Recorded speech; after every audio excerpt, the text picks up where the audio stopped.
Brian Rose, hello. How's it going? It's going great. Thanks for having me. No, it's a pleasure. Before you launched your mayoral campaign, the thing you were probably best known for was your YouTube channel. How does being a YouTuber qualify you to be Mayor of London? So I've been in London for 21 years. I first came here to work in the City of London. I worked for 10 years as a banker. And I got to a point in my life where I was massively unhappy. I was depressed because I was just thinking about me and all the money I could make. So I quit my job and I started my YouTube channel, like you said. It's called London Real. Started having conversations in my kitchen. And for the past 10 years, we broadcast probably over 1,000 conversations. And the idea is just to put out free broadcasts so people can learn from people's journeys and maybe take their lives to the next level. Or maybe me take my life to the next level when I sit down with a Navy SEAL or an author or an activist. And so I learned that being of service was what made me happy, as opposed to making as much money as me.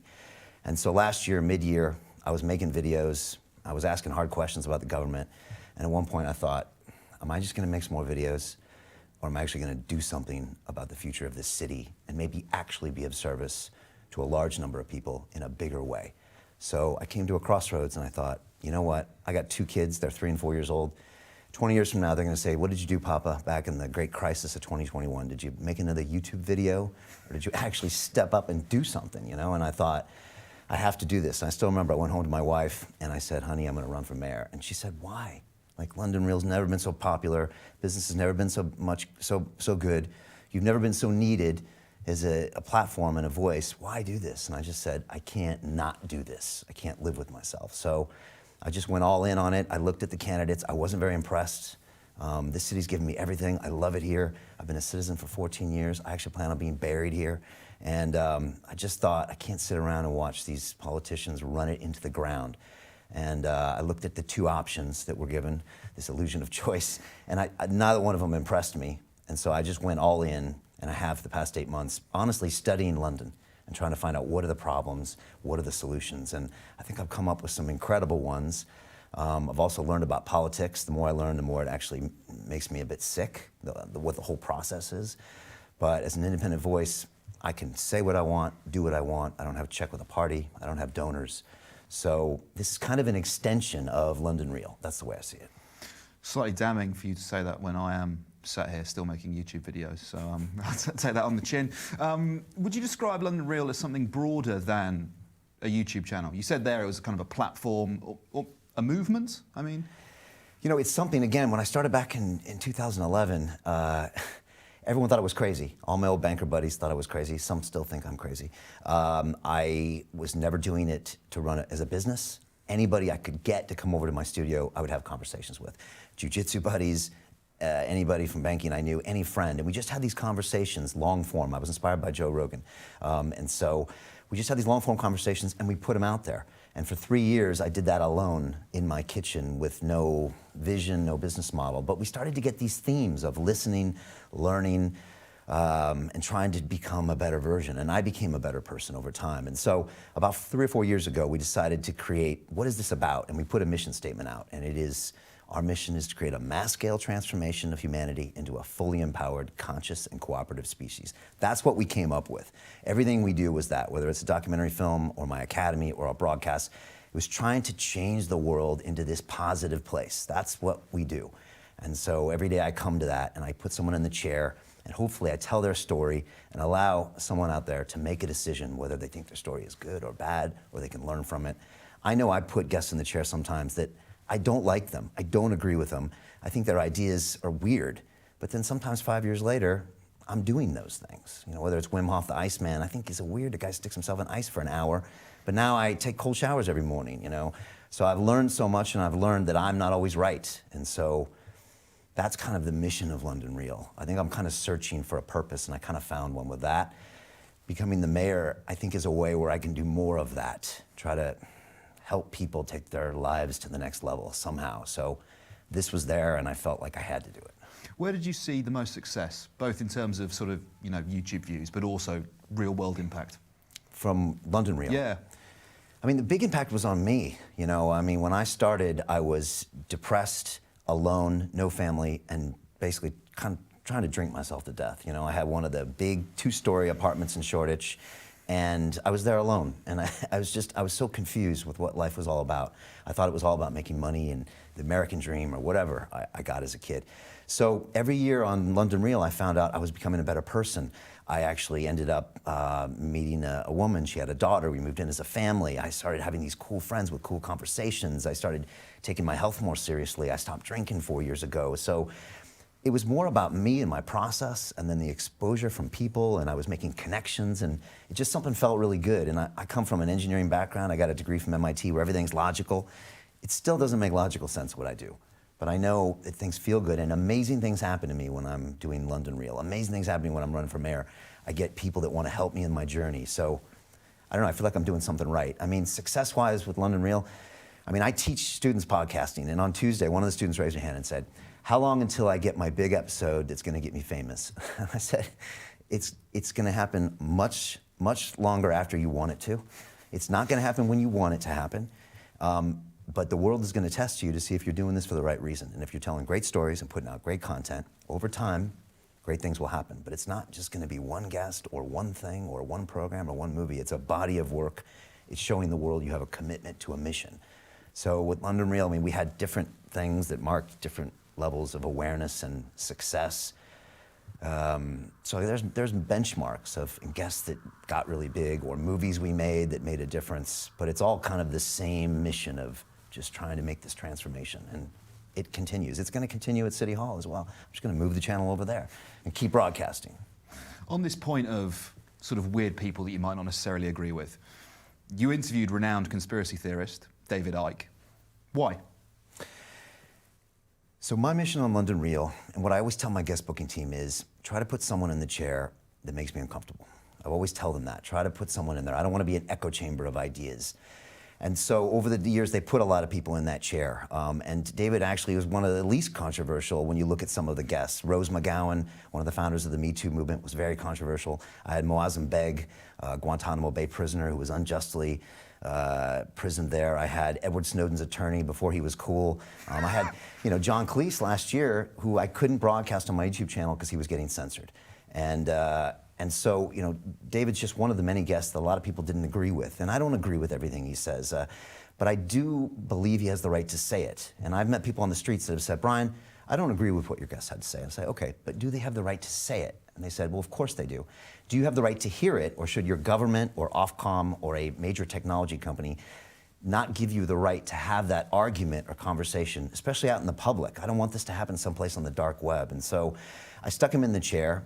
I don't agree with everything he has to say, but I figured it was important to have these open and honest conversations so we could try to find solutions.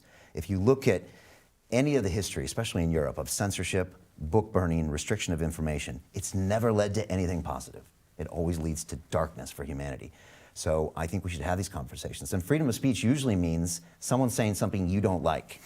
And I get that. But I thought it was important to have him on at a time where nobody knew what was going on, and I thought more information is always better, and I still think more information is better.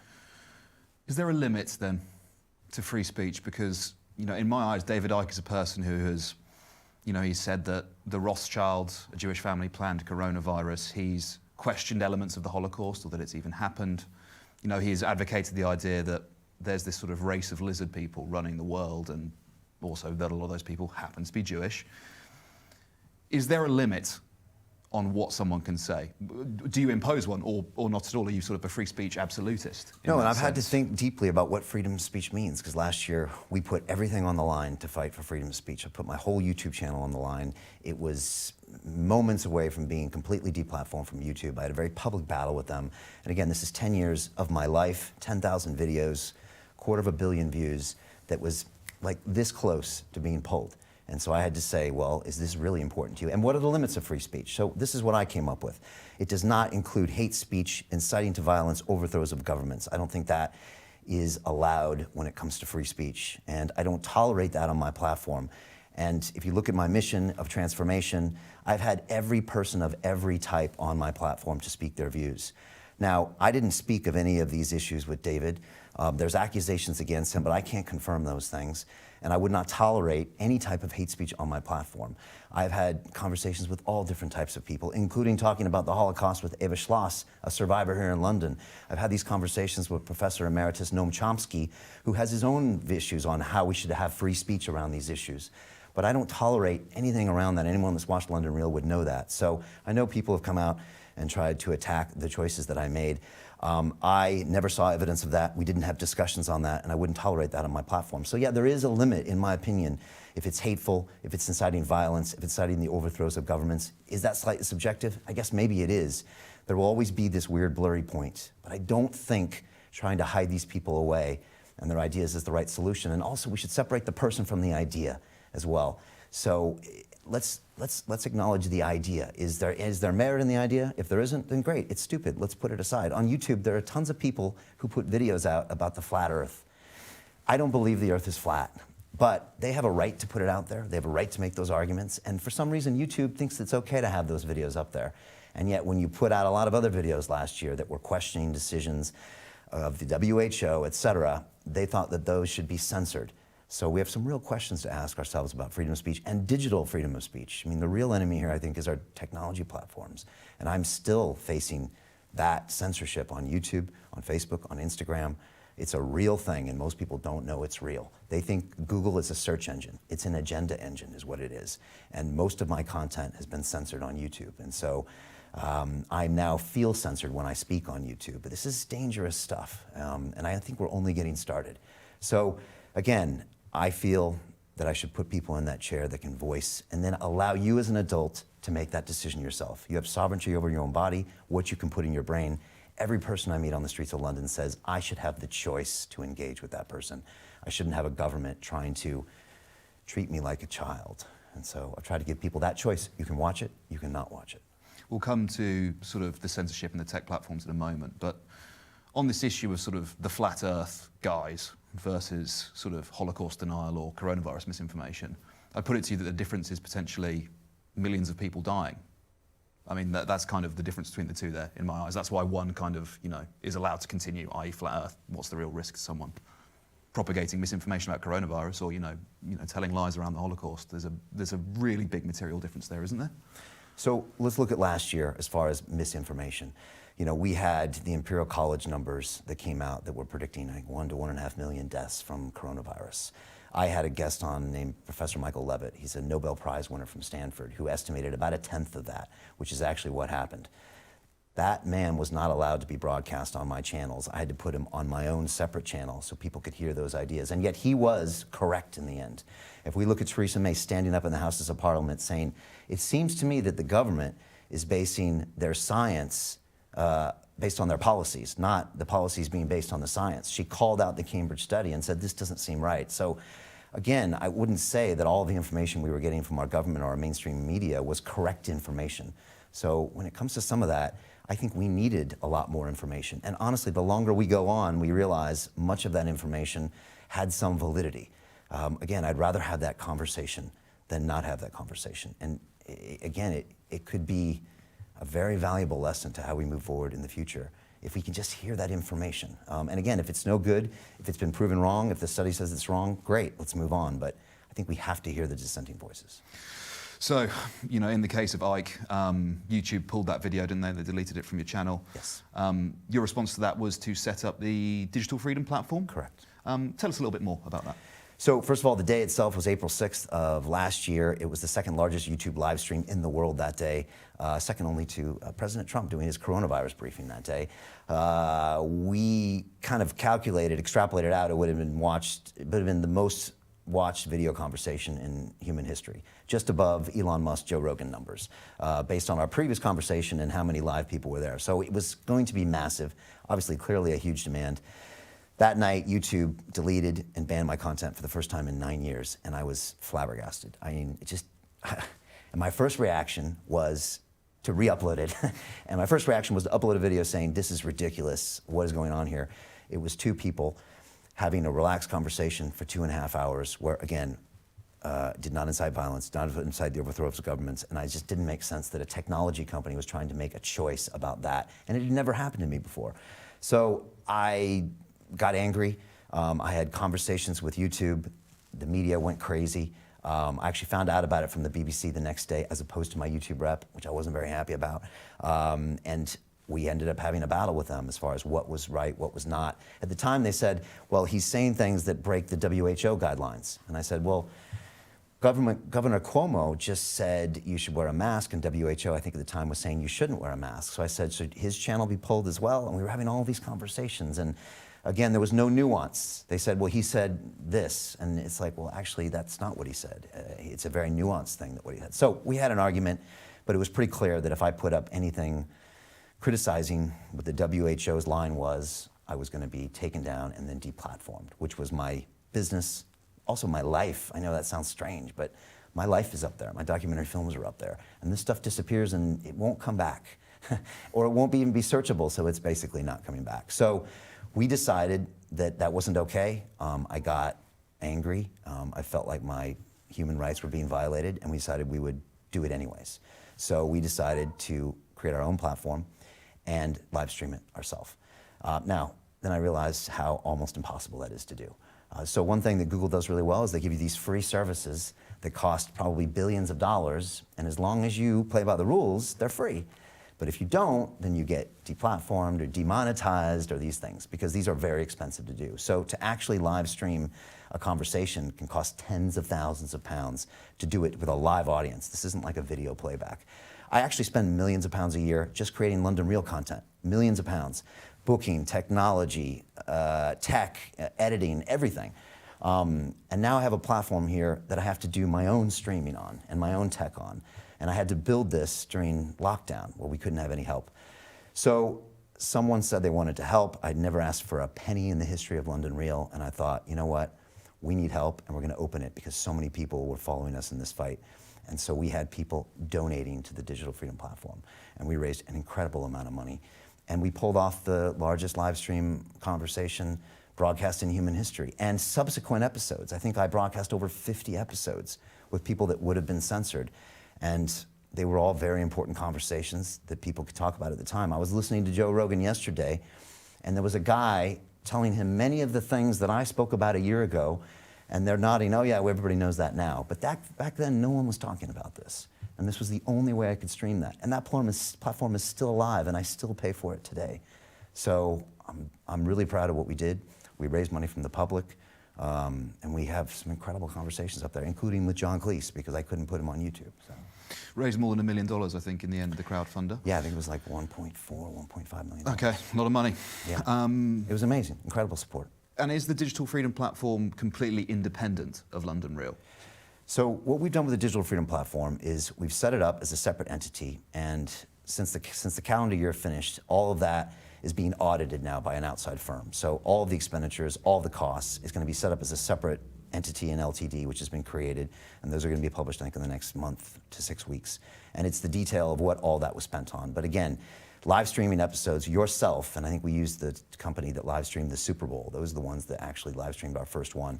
It's tens of thousands of pounds to stream those things, and the bigger the audience, the more it costs. It's technology, it's infrastructure, it's the servers, it's the people booking it, it's all of that stuff. So we've actually spent more than that, and I'm still paying to keep that site live, and it's still live. And you can't find a lot of this content out there, and yet we still have it up there. You can watch all of those episodes and all those interviews.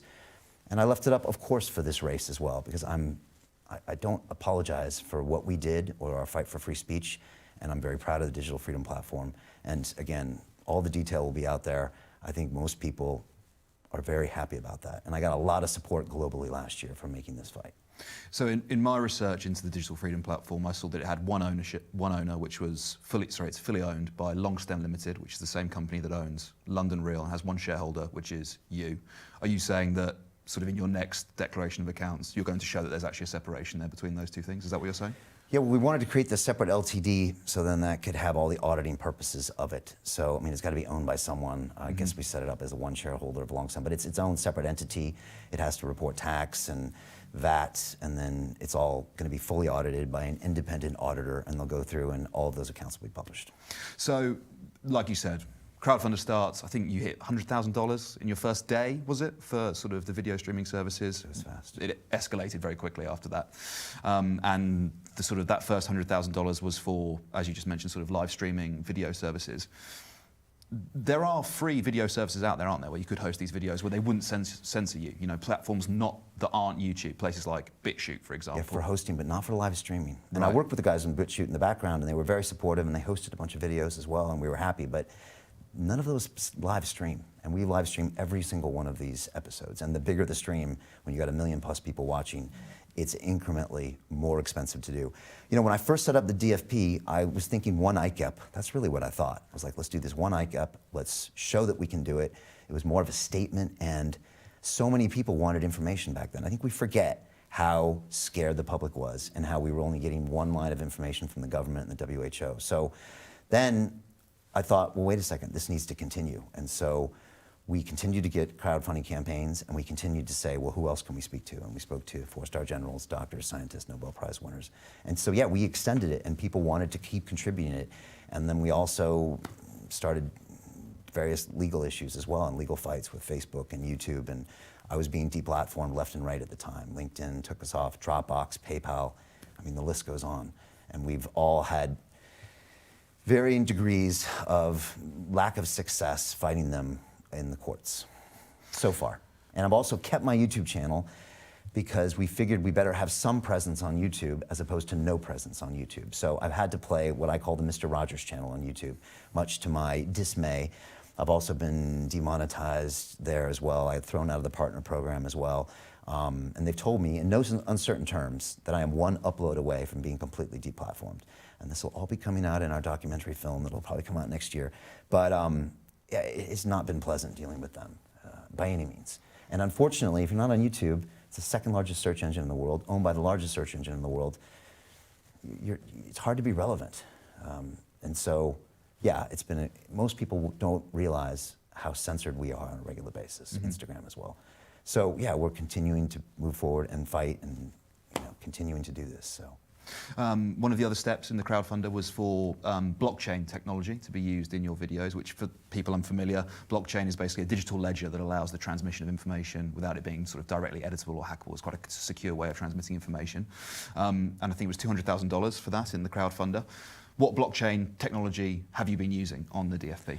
So when we started getting more and more crowdfunding, we started thinking, what else can we do with this platform? And what can we do? And so one of the ones was to continue broadcasting. We started talking with the BitChute guys and said, what can we do about this? We were very concerned about our content being taken down, very concerned about it being stripped down. So we started looking into various blockchain solutions, what my tech team is still looking at. Luckily, up until now, our content hasn't been pulled from our website, or it hasn't been yanked, although a lot of people's content has. So we haven't had to implement the blockchain technology. We haven't had to as of yet. But my tech people are looking into it. They're showing me solutions. I'd like these videos to be up there forever, for the next 50 years. It's not obvious to me that they are. And so we're pursuing all of these interests. But we've already spent the money creating those 50 plus broadcasts, streaming those broadcasts, booking those broadcasts. And we'll continue to use it whenever I can't use YouTube as a platform, which might happen more and more going forward. So yeah, that's the state of that. Research into blockchain, but not used yet. The court battles you were just mentioning there. I think at the time you mentioned, I think it was the EU court you were talking about going into court to sue YouTube, $200,000 for that. So what stage are these court proceedings in at the moment? So we looked at a variety of options, and I was working with some good lawyers here in the UK and some in the States. And the lawyer in the UK said, if you can prove that, say, one jurisdiction in the world, if YouTube or Google is violating those local laws, then you can get an entire platform change across the world. So they thought that we had an advantage here, potentially in the UK, because of the EU directive on human rights. And so they said, we think we should pursue that. But they said, first, we'd like to also see if we can get support in Parliament.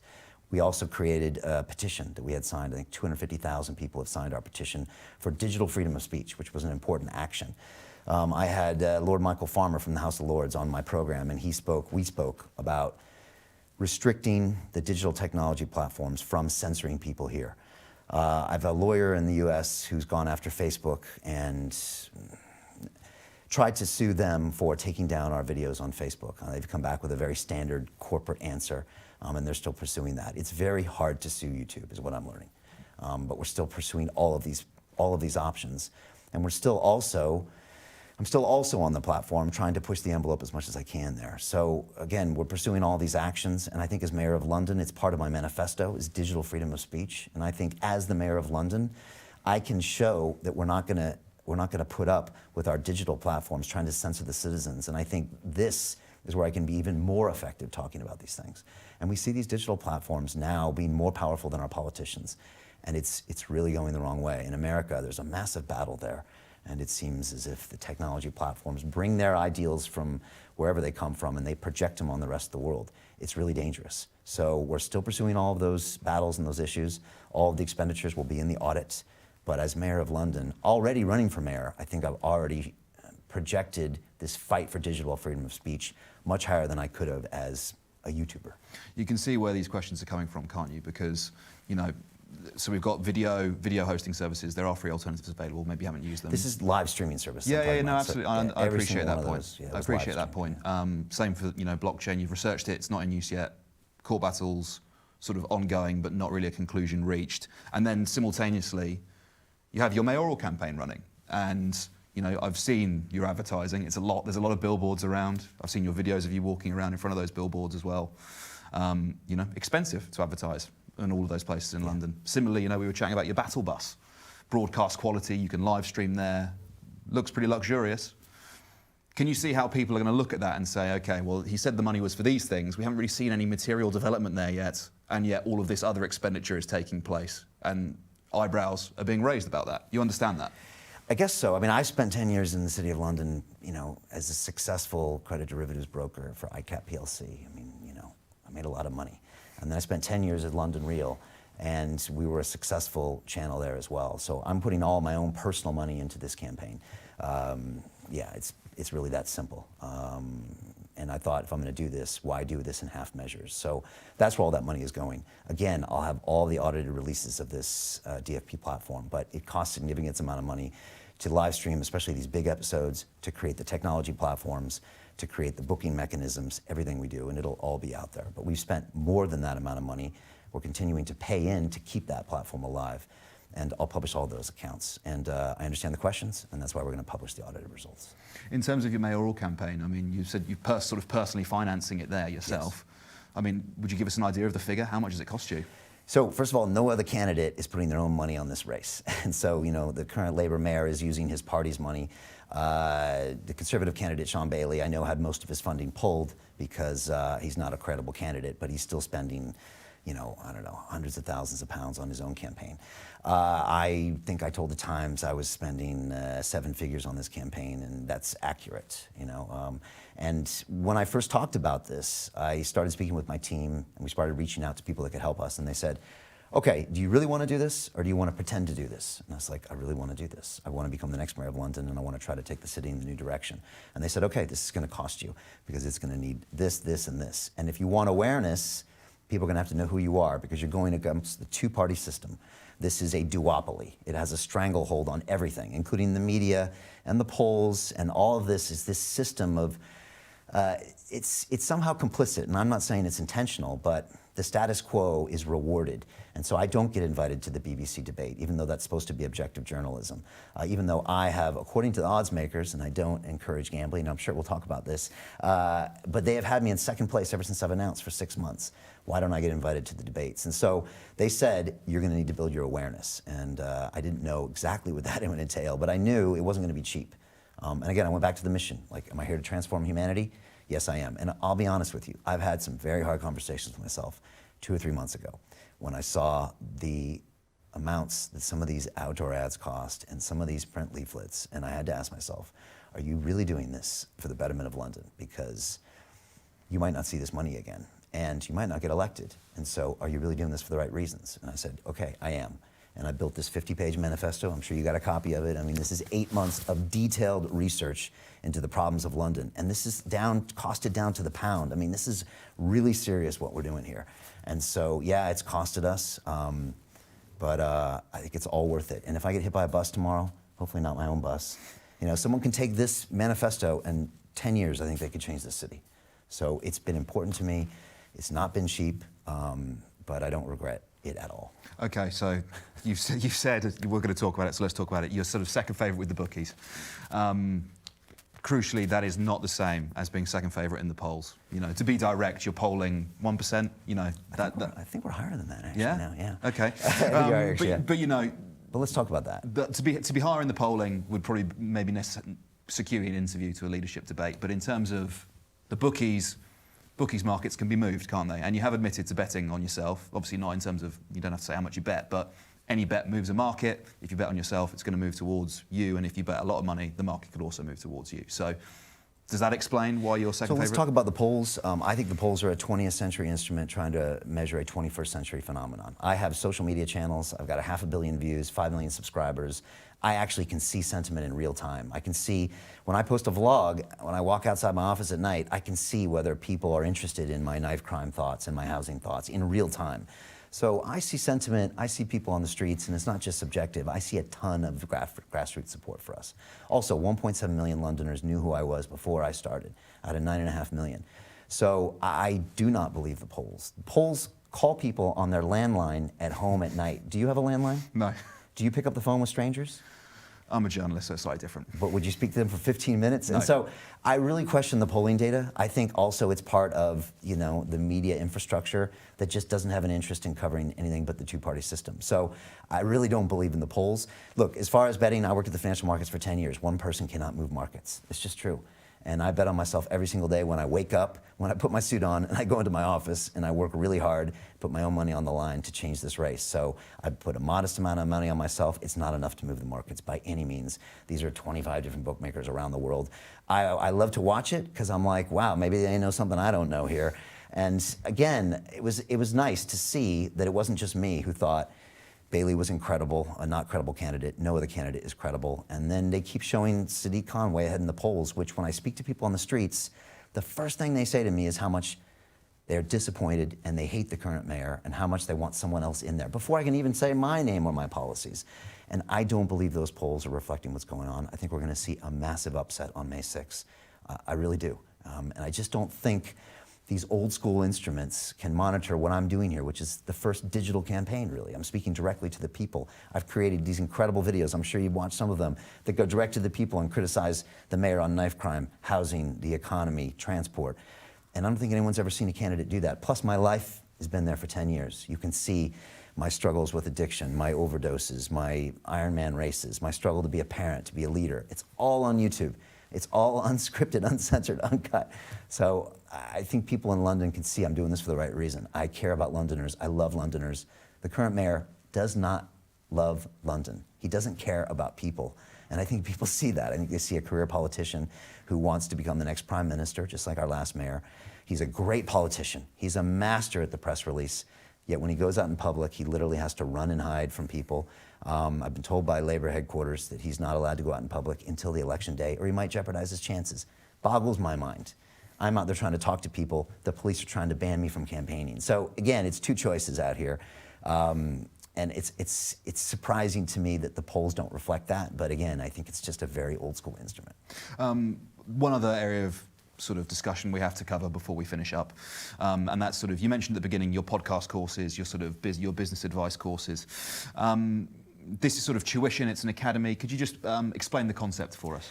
Yes, so started London Real in 2011. Again, it was in my kitchen having conversations. I didn't know what I was doing or what it was going to be. It became a show. I started getting more interesting guests on the show, and just it started to grow. And I started to understand what it was, and I became a little bit better as a broadcaster. I'm still trying to get better.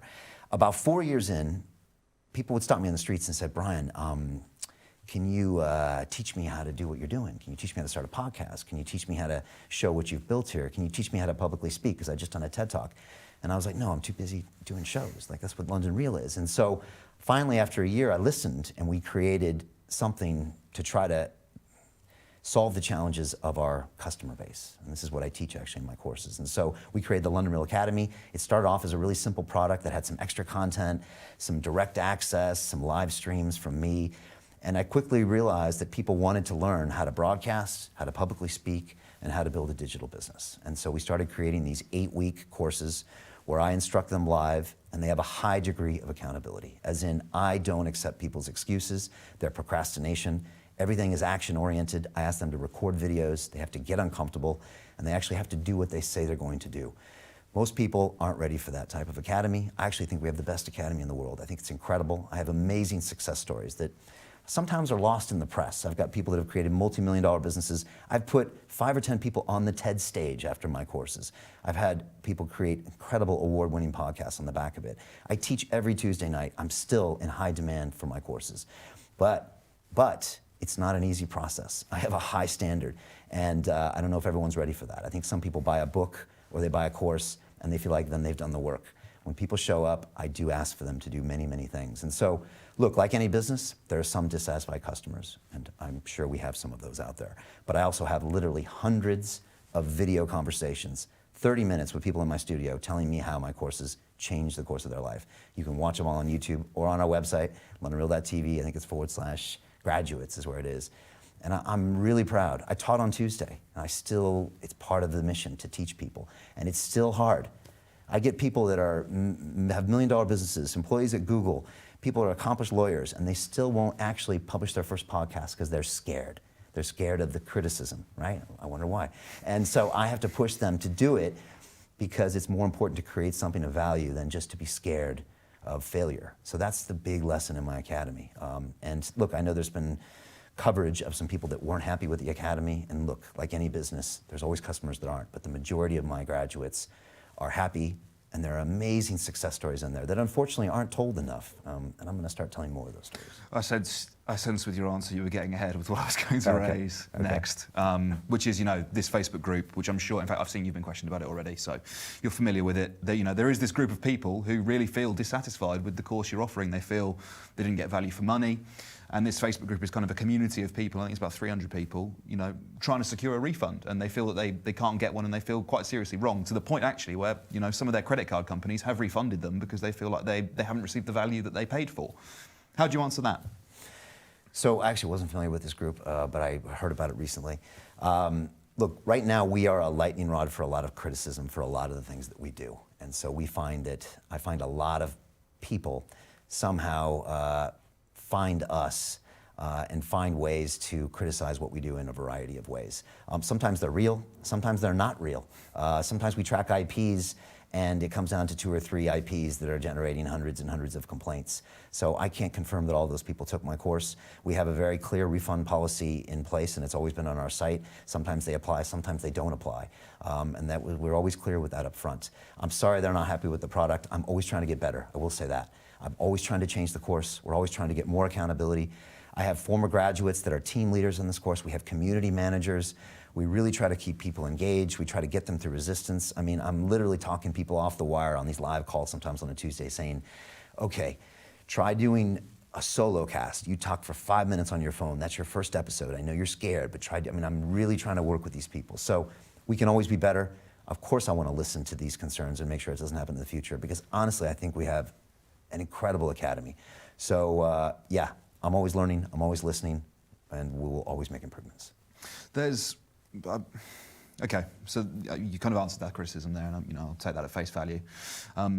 You can see how there's kind of, like I said earlier, questions being raised about your campaign, when it comes to this fundraising in terms of the crowdfunder, your business courses and the dissatisfied customers there.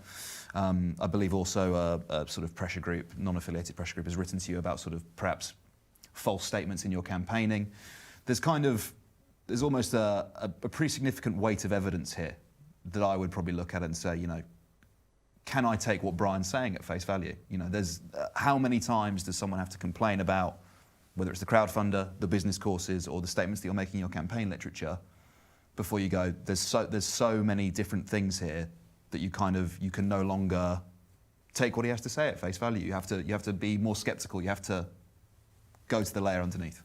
Well, I mean, I'm not familiar with anyone complaining about our campaign literature, but again, I pulled it out earlier, I'll pull it again. So this is our manifesto. I'm super proud of it.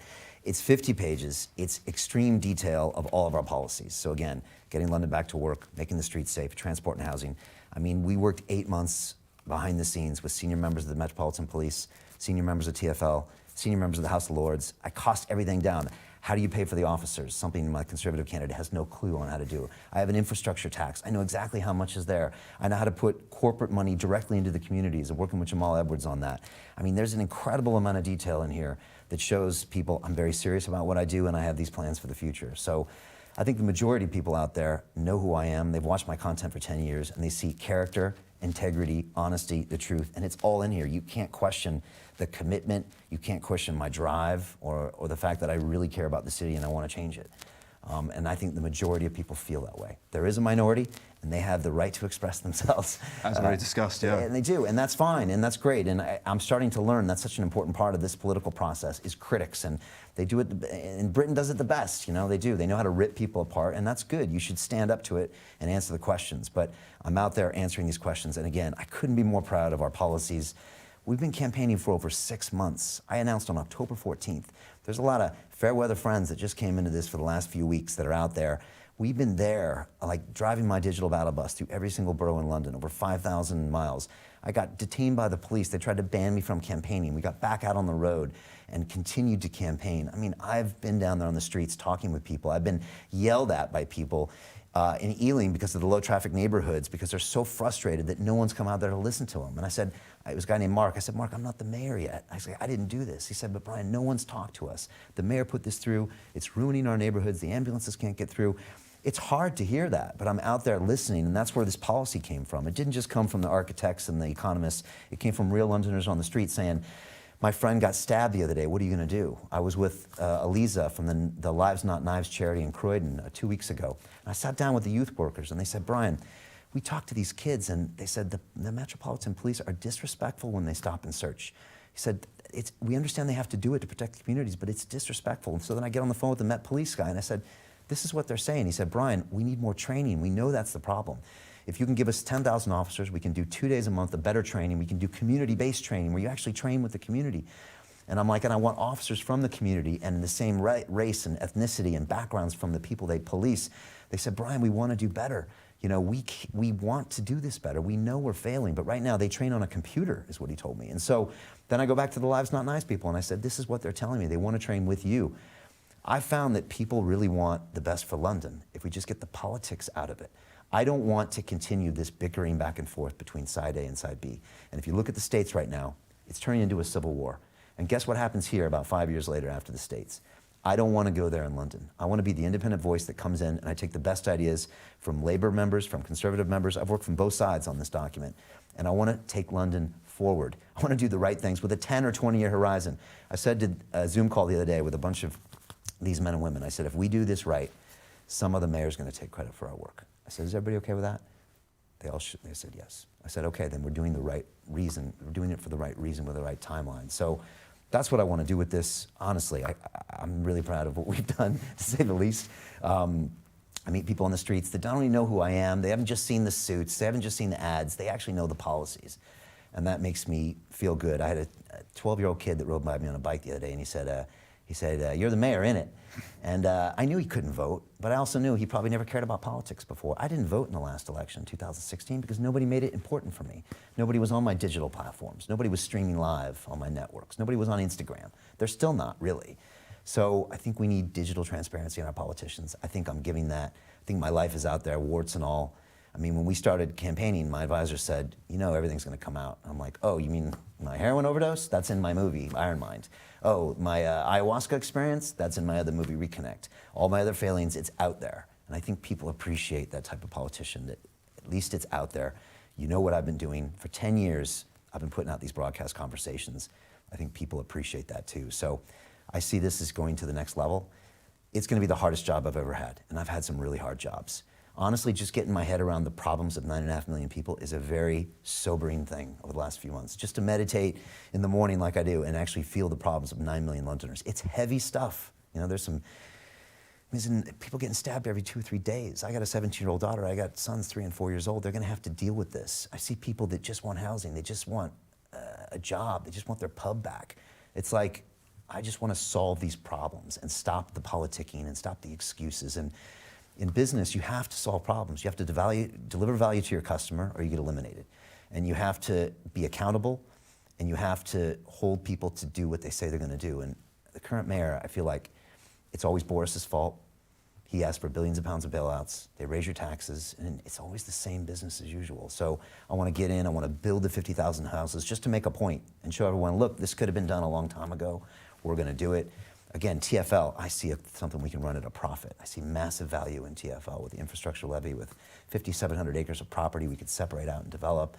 I see the great celebration, 31-day event I want to have in August, bring 20 million people safely to London and show the world we're back. I think we could become the greatest city in the world. I think we could become the financial capital of the world if we just had some leadership.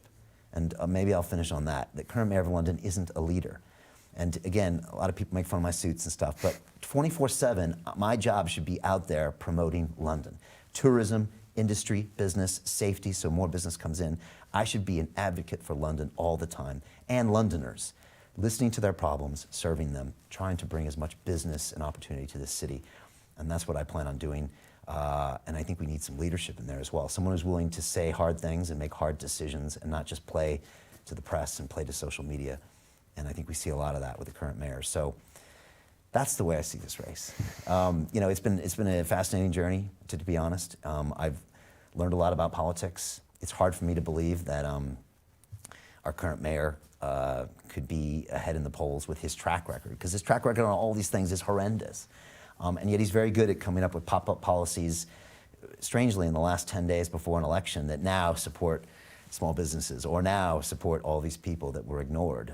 This is the same guy that defunded the police 110 million pounds on his last budget, fire brigade 25 million pounds, and yet all of a sudden there's all this money available.